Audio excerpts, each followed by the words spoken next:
In today's video, I will show you how to find Bitget wallet address. For that, you need to launch your Bitget exchange application. Then you just have to provide your login credentials like your username, email address and your password, and you simply need to log into your account first.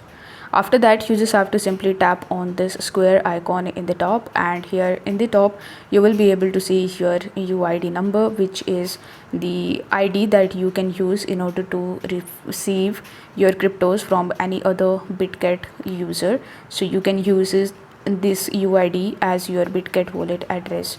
Now if you want to find the wallet address of any of the particular cryptos, then you just have to simply tap on the assets tab in the bottom right hand corner of the screen and tap on spot.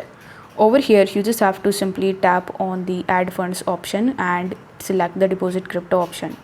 After that, you just have to simply select that particular crypto, the wallet address of which you want to find. So let's say I want to find the wallet address of Dogecoin. So you just have to simply select it, then select the network.